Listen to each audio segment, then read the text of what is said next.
오늘 생명의 말씀 사도행전 7장 54절에서 60절까지 말씀입니다. 사도행전 7장 54절에서 60절의 말씀 우리 같이 읽겠습니다. 그들이 이 말을 듣고 마음에 찔려 그를 향하여 이를 갈거늘 스데반이 성령 충만하여 하늘을 우러러 주목하여 하나님의 영광과 및 예수께서 하나님 우편에 서신 것을 보고 말하되 보라 하늘이 열리고 인자가 하나님 우편에 서신 것을 보노라 한데 그들이 큰 소리를 지르며 귀를 막고 일제히 그에게 달려들어 성 밖으로 내치고 돌로 칠세 증인들이 옷을 벗어 사울이라는 청년의 발 앞에 두니라. 그들이 돌로 스데반을 치니 스데반이 부르짖어 이르되 주 예수여 내 영혼을 받으시옵소서 하고 무릎을 꿇고 크게 불러 이르되 주여 이 죄를 그들에게 돌리지 마옵소서.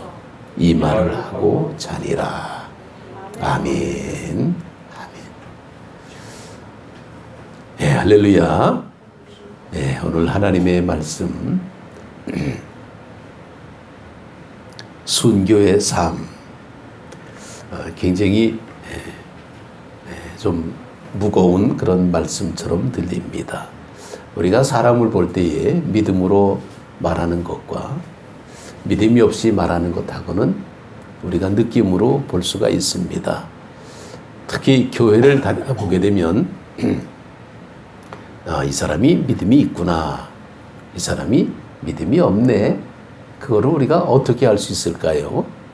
그 사람의 행동 또 그들의 어떤 태도를 보게 되면 이 사람은 믿음이 있는 것 같구나.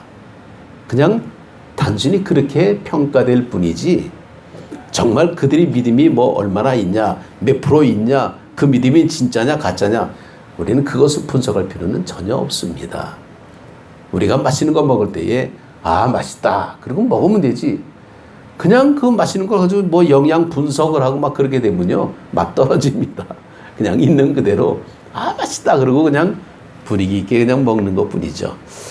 자, 우리가 이 마태복음을 보게 되면요 믿음을 가지고 있는 사람들을 대상으로 하나님의 말씀을 전합니다. 그러니까 믿음을 가지고 있다라는 것은 그 대상이 유대인이죠. 그러니까 그들에게는 하나님의 말씀이 어느 정도는 알고 있다라는 겁니다. 그때에 이 마태복음 15장에 보게 되면 이런 말씀이 나옵니다. 가나안 여인이 있는데 이방 여인입니다. 가나안 여인이. 그런데 이 여자가 자기 딸이 귀신이 들렸죠. 그래서 예수님을 찾아옵니다. 자, 사람이 누구를 찾아오게 되면요 최소한도 그래도 반응이 있고 대꾸를 해줘야 되는데 예수님 내 딸이 흉악히 귀신 들렸습니다. 얘기해도 예수님이 들은 척도 안 해. 얼마나 기분 나쁘겠습니까? 요즘 그렇죠. 쳐다만 봐도 기분 나쁘다 그러는 세상인데 예수님 앞에 와갖고 내 딸이 귀신 들렸다 그러는데도 쳐다도 안 봐. 대꾸도 안 해. 오히려 제자들이 예수님한테 예수님 뒤에서 자꾸 소리 지르는 사람이 있는데 이거 쫓아버릴까요? 그랬더니 예수님이 그 여인한테 하는 얘기가 아니라 나는 이스라엘 집에 잃어버린 양 외에는 다른 데로 보냄을 받지 않았다. 이렇게 제자들하고 얘기하는 겁니다. 근데 그 얘기를 누가 듣습니까? 가나안 여인이 듣는 거죠. 옆에 있다가. 그래서 이렇게 예수님 앞에 절을 하면서 말합니다. 주여 저를 도우소서. 대답하여 이르시되 자녀의 떡을 취하여 개들에게 던짐이 마땅치 아니니라. 여자가 이르되 주여 올소이다마는 개들도 제 주인의 상에서 떨어지는 부스러기를 먹나이다 하니. 이에 예수께서 대답하여 이르시되 여자여 네 믿음이 크도다. 네 소원대로 되리라. 이런 말씀이 마태복음 15장 21절에서 28절에 나오는 말씀입니다. 자기 딸이 귀신 들렸을 때에는 이 엄마의 입장에서는 어떻게 하든지 이 병을 고치고 싶은 그런 심정입니다. 돈이 문제가 아니고 체면이 문제가 아닙니다. 자기한테 발등에 불이 떨어지게 되면 뭐 이런 거 저런 거 앞뒤 안 가리고 예수님은 아마 고칠 수 있을 거다. 고치겠다. 믿음을 가지고 예수님을 찾아온 이 여인은 유대인이 아니었다라는 겁니다. 자, 마태복음이라고 그랬죠. 마태복음 뭡니까? 믿음을 가진 사람들에게 하시는 말씀인데 등장하는 주인공은 누굽니까? 믿음이 없는 이방인 여인입니다. 근데 예수님은 그 여인을 이렇게 얘기하는 겁니다. 내 믿음이 크도다. 내 믿음대로 되리라 하고 말씀합니다. 아, 내 믿음이 보이네. 너 믿음도 있네. 이렇게 얘기한 것은 믿음이 크도다 라고 말씀하고 있습니다. 이건 유대인들이 옆에 들으면요, 조금 자존심 상하는 그런 얘기입니다. 자기들은 이미 기득권, 믿음을 가진 사람들인데 가나안 여인에서 네 믿음이 크도다라는 것은 상대적으로 뭡니까? 옆에 있는 제자들에게는 너희들은 믿음이 쪼잔하다라는 거예요. 별 볼 일 없다라는 겁니다. 말만 포장되어 있고 요란만 하지 실제로 아무것도 없는 그런 모습이죠. 또 마가복음 9장을 보게 되면 이런 말씀이 나옵니다. 마가복음은 또 누구냐? 마가복음은 듣는 대상이 이제는 믿음을 가진 유대인이 아니라 믿음이 없는 이방인들입니다. 그러니까 우리가 하나님의 말씀을 들을 때에 기본적으로 우리가 전제를 좀 알고 들으면 의도가 어떤 의도가 있겠다. 중국집에 찾아오는 사람들은 뭡니까? 중국 음식을 맛보러 오는 거겠죠. 그러니까 중국집에 와서 짜장면 달라 그러지. 중국집에 와서 라면 끓여 달라 그러면 그게 됩니까? 그럼 분식집을 가야지. 그러니까 우리가 이 말씀을 듣는 대상이 누구냐? 마가복음은 이방인들입니다. 근데 엄밀히 말하면 사실은 이 마가복음은 로마에 있는 이방인들, 유대인들, 기독교인들, 그러니까 통틀어서 기독교인들, 로마에 있는 이방 기독교인들에게 하시는 말씀입니다. 그러니까 그들에게는 믿음이라는 것이 굉장히 중요합니다. 왜? 율법보다는 믿음이 앞서기 때문이죠. 근데 마태복음 뭡니까? 이미 믿음을 전제로 깔려 있어. 그럼 뭡니까? 이들은 율법을 가지고 있는 사람이라는 거예요. 유대인들은. 그러니까 이미 그들은 기득권의 모습인데 이 마가복음에 보게 되면 9장에는 예수님께서 변화산에 올라오셔서 하나님의 모습으로 변화될 때에 여기가 좋사오니 그런 사건이 벌어졌던 바로 그 이후에 예수님이 산 밑으로 내려오니까 산 밑에서 제자들이 난리가 났습니다. 귀신 들린 그 아들이 있는데 정말 그 아들의 그 아버지가 예수님의 제자들에게 쫓아와 가지고 내 아들의 귀신 좀 쫓아달라 이렇게 말합니다. 자, 똑같죠. 자, 마태복음 15장에 나오는 이 가나안 여인의 딸이 귀신 들렸습니다. 그런데 마가복음 9장에 보게 되면 여기는 귀신 들린 아들입니다. 근데 제자들이 귀신을 못 쫓아내고 있어요. 난리 법석을 칩니다. 그냥 귀신아 나가라 아무리 날라쳤겠죠. 근데 안 돼. 그때 예수님이 산에서 내려와서 그 광경을 봅니다. 이게 마가복음 9장 10절에서 나오는 말씀인데 그랬더니 이 사람이 예수님을 보더니 당신의 제자는 이걸 못하니까 뭘 좀 할 수 있으면 우리를 불쌍히 여기서 도와주옵소서 이렇게 말합니다. 할 수 있으면 좀 도와달라. 그러면 이 표현은 뭡니까? 믿음이 없는 거거든. 그러니까 예수님은 뭔가 할 수 있겠다라는 믿음을 가지고 찾았던 이 가나안 여인의 모습하고는 대조가 되는 모습입니다. 사실은 기대감이 없이 그냥 온 거야. 막연히 온 거야. 어쨌건 불쌍하고 안타까우니까. 왜냐하면 정말 그 귀신 들린 이 귀신이 그를 죽이려고 물과 불에 막 던지고 그러니까 얼마나 그냥 부모 입장에서는 가슴이 아픕니까? 어떻게든지 고치고 싶은데 뭐 방법이 없을까 찾다가 예수님의 제자이시니까 그냥 물에 빠진 사람 지퍼리 잡듯이 와서 좀 고쳐달라 그런 거예요. 그러니까 믿음이 없는 세대라는 겁니다. 정말 믿음이 무엇을 하실 수 있거든 좀 도와주십시오. 그랬더니 예수님이 할 수 있거든이 무슨 말이냐? 믿는 자에게는 능히 하지 못할 일이 없느니라 라고 말씀합니다. 자, 두 사건을 비교해 놓고 보게 되면 한 사람은 믿음을 가지고 예수님 앞에 나왔고 또 한 사람은 믿음이 없는 상태에서 예수님 앞에 나왔습니다. 자, 여러분들은 믿음이 있는 상태에서 이 교회에 나왔습니까? 제가 미련한 질문을 하고 있습니다. 그런데 실상은 믿음 없이 다니는 사람들이 많습니다. 하나님은 분명히 살아계시다는 것은 이론적으로는 알아. 하도 들어서 교회 다니다 보니까 풍어를 읊는다 그러죠. 아는 척은 해. 근데 그 믿음이 자기 믿음이 아니에요. 그냥 이론적인 믿음으로 끝날 때가 많다라는 겁니다. 미지근한 믿음 가지고는 역사가 일어나지 않습니다. 기독교인의 가장 큰 불행은 뭡니까? 믿음이 없는 거라는 거예요. 믿음 없이 기도하고 믿음 없이 행동하고 그러니까 응답을 받지 못하고 복을 받지 못한다라는 겁니다. 그 믿음 없는 상태에서 믿음을 포장하려 그러니 얼마나 힘들겠습니까? 믿음을 가진 척하는, 그래서 고린도 후서 11장에 보게 되면 사탄도 광명의 천사로 변신해가지고 믿음 있는 척하면서 믿음 있는 사람을 사기를 쳐버렸어요. 왕사기를 쳐버렸습니다. 그러니 교회에 와갖고 사기를 맞아서 누구한테? 교인한테. 그럼 그 사람 어떻게 됐습니까? 평생 교회 안 나오려고 그러지. 예수님이 계신 교회에서 무슨 그런 일이 벌어지냐 그러고 아주 거품 물고 난리 나겠죠. 이렇게 상처투성이의 모습이 오늘날 우리들이 살아가는 현실이라는 거예요. 믿는 사람한테 발등 찍히는 것 안 지켜본 사람은 모릅니다. 미치고 팔짝 뛰어요. 그냥 죽기 직전이야 정말. 근데 죽을 수는 없어. 왜? 하나님은 살아계시기 때문에. 그 하나님 앞에 하소연하는 거. 하나님 도대체 이런 일이 어떻게 생깁니까? 그냥 막 불평하고 원망하고 투정하고 그래도 어떻게 해? 우리가 할 수 없는데 꼭 피하고 싶은 사람을 꼭 만나게 하는 하나님이 있어. 전 희한해.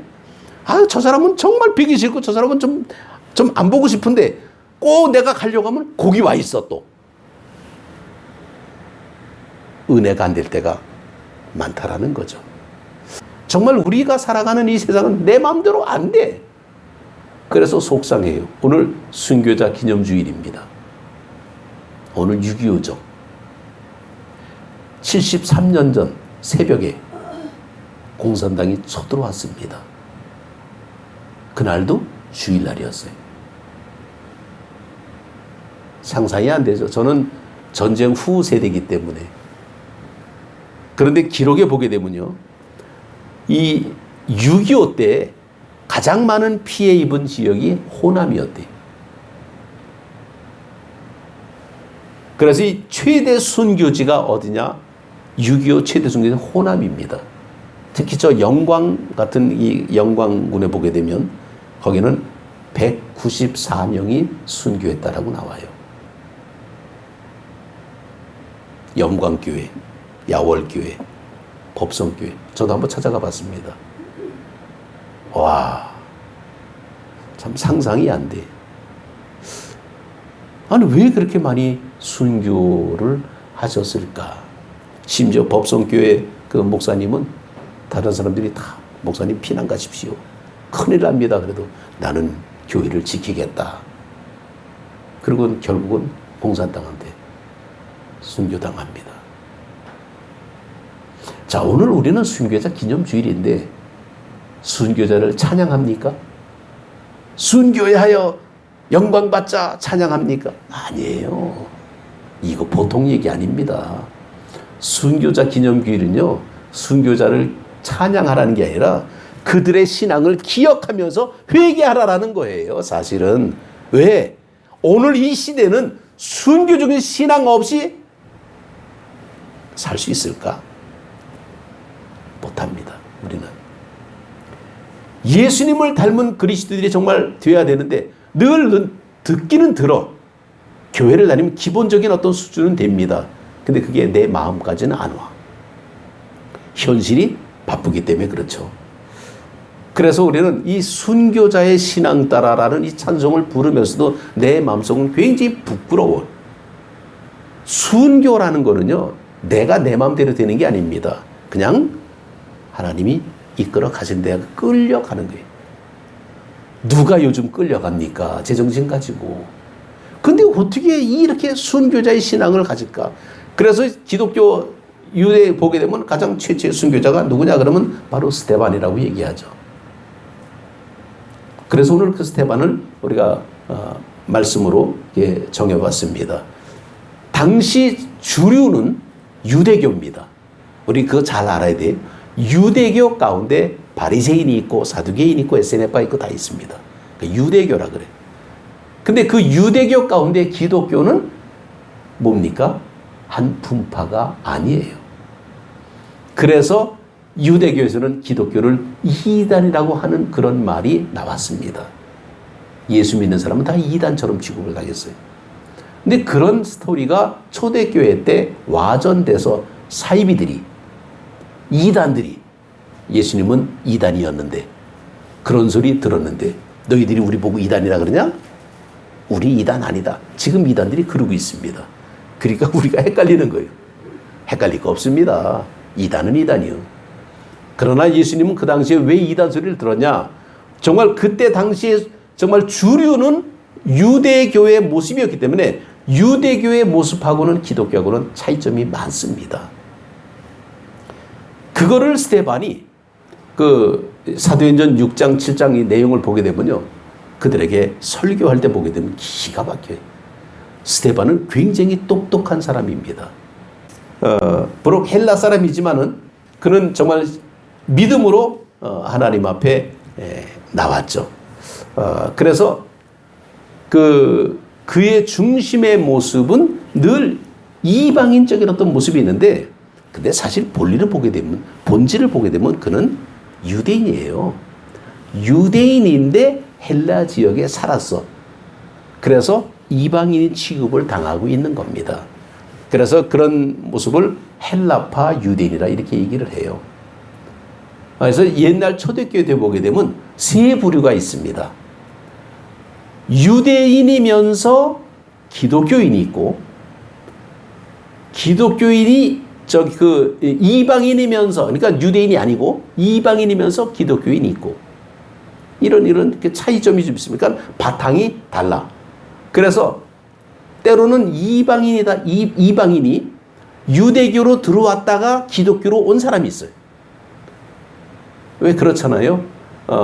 예전에 철 모르고 다닐 때 혹시 이단에 갔다가 이거 아니구나 그러고 다시 기독교로 돌아오는, 이제 이런 모습처럼 이방인인데 유대교로 왔다가 유대교에서 기독교로 왔어. 그러니까 이방인인데 유대 율법도 알고 기독교의 진리도 알아. 근데 바탕은 이방인이야. 이런 세 부류가 있었습니다. 그러니까 이들의 모습을 통틀어서 그냥 초대교회라 그러는데, 스데반이라는 이 사람은 엄밀히 말하면 이방 지역에 살던 유대인. 그러니까 그 뿌리는 유대인의 모습이죠. 그래서 신앙적인 모습이 있는 아주, 그래서 그가 설교할 때 보게 되면 이스라엘에 대한 역사를 알고 있다라는 겁니다. 그 이스라엘의 역사를 그렇게 얘기를 하죠. 아브라함, 요셉, 모세 이런 사람들을 거명하면서 완전히 유대인과 다른 관점으로 이스라엘 역사를 해석합니다. 그러니까 유대인들이 볼 때는 기분 나쁜 거예요. 왜 다른 관점으로 보느냐라는 거죠. 그들의 어떤 전통, 그들의 신앙, 그들의 율법 이런 것을 해석하는 게 달랐다라는 겁니다. 유대인들은 선민, 선택받은 민족이라 그러고 자기들만의 하나님이라고 믿는 거죠. 그 외에는 인정을 안 해. 그런데 하나님은 뭡니까? 세상을 이처럼 사랑하사. 이 세상은 무슨 세상? 유대인의 세상이 아니라 온 세상, 코스모스를 가리키는 거죠. 하다못해 동식물까지 다 포함된 온 자연까지도 다 하나님께서 사랑하사. 이렇게 확대 해석이 됩니다. 그러니까 관점이 달라지고 있는 거죠. 역사관이 다릅니다. 하나님은 이 세상을 사랑해서 이 땅에 오셨지 너를 위해서 오신 게 아니다라고 얘기할 때에 기분 나쁜 거에 듣는 유대인들은, 그러니까 예수님은 이단이다라는 식으로 이제 무시하고 핍박을 하게 됩니다. 기독교는요, 우리가 믿는 기독교는 이 세상과 정말 다른 차이점을 가지고 있습니다. 그래서 기독교인과 비기독교인의 그 차이점을 우리가 볼 때에 왜 차이점이 생기냐?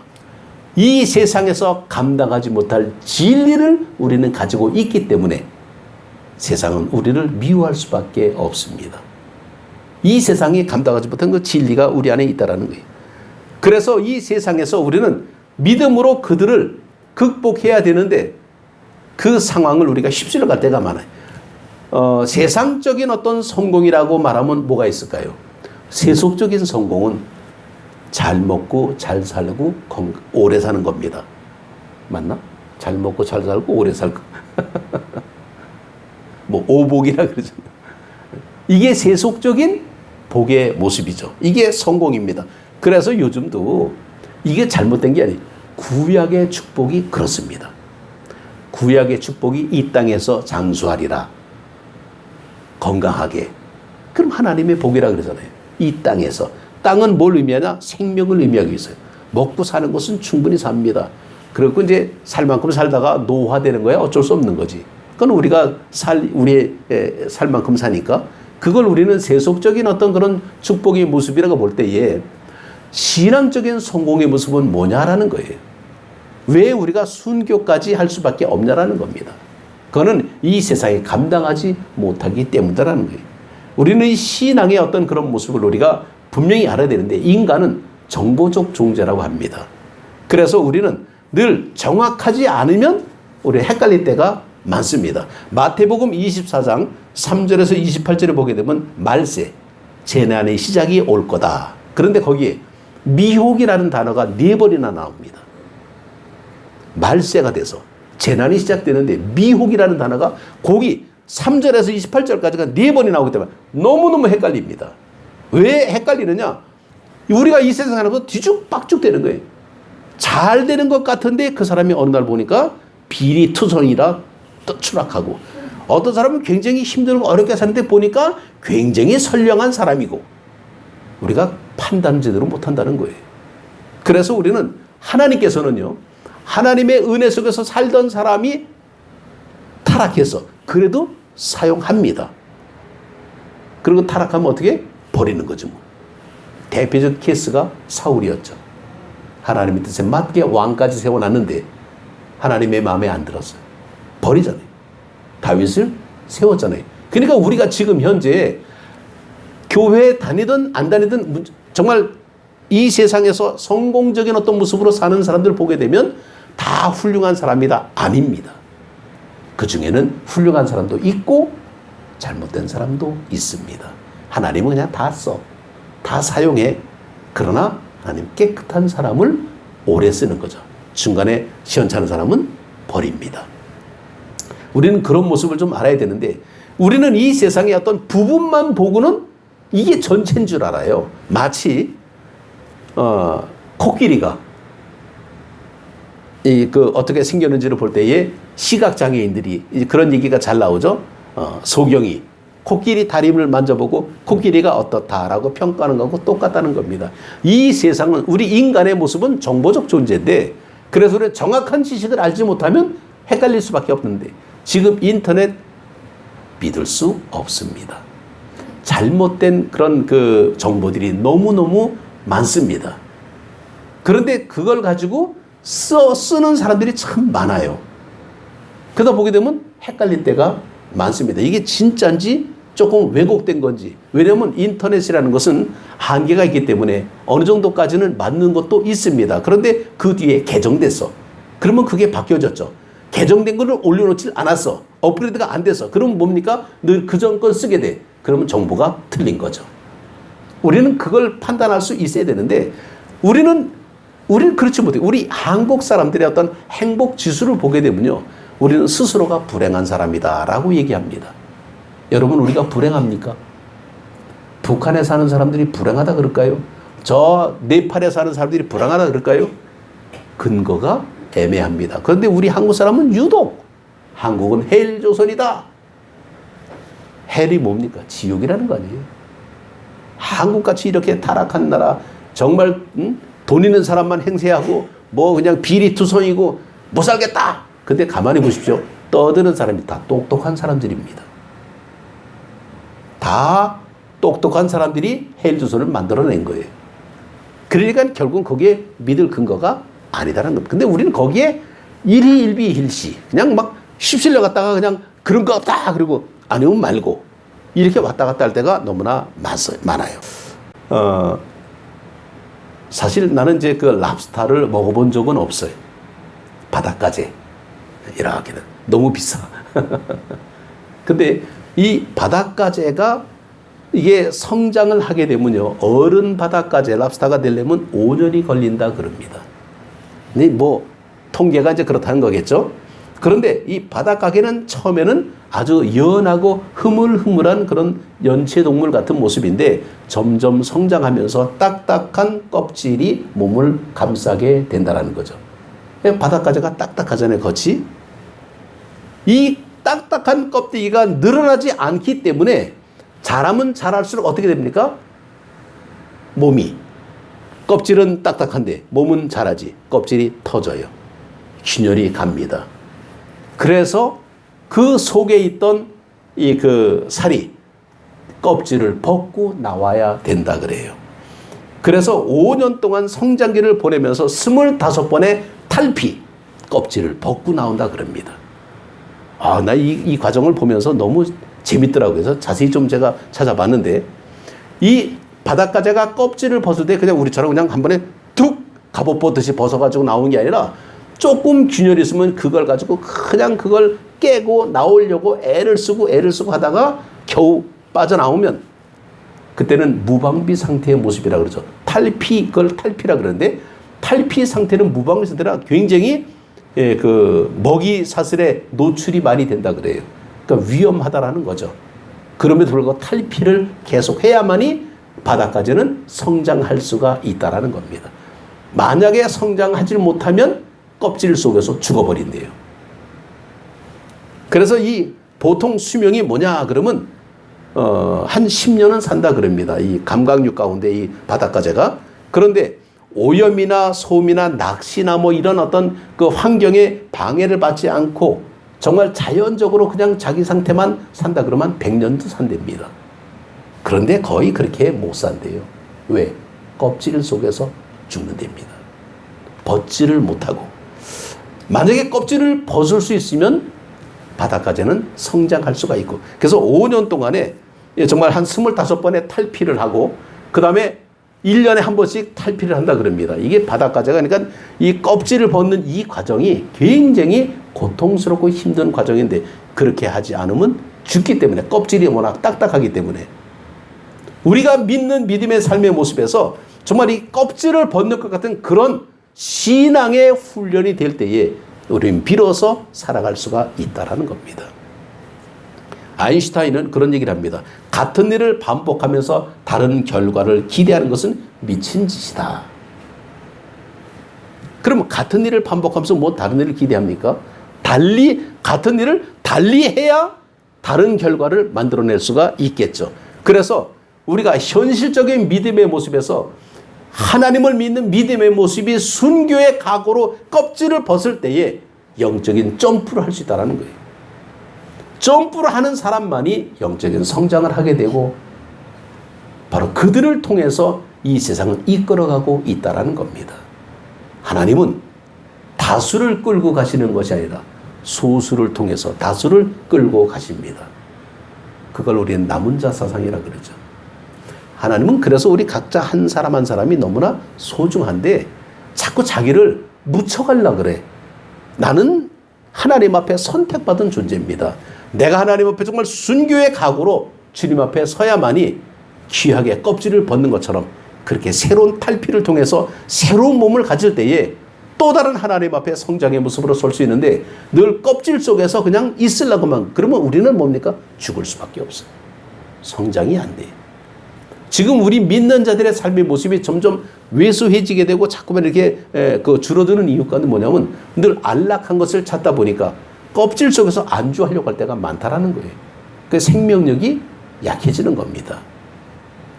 우리는 이 껍질을 벗는 이 모습은 뭡니까? 최선을 다하는, 철저하게 하는 겁니다. 준비성이 있어야 됩니다. 그렇지 않으면 인정받지 못하죠. 사람은 속일 수 있습니다. 왜? 사탄도 광명의 천사로 분장하고 나타나기 때문에 우리가 미혹당한다는 것은 그냥 기본적인 사실입니다. 누구나 다 당할 수밖에 없어요. 그러나 하나님 앞에서는 우리가 분명히 정직하게 설 수밖에 없죠.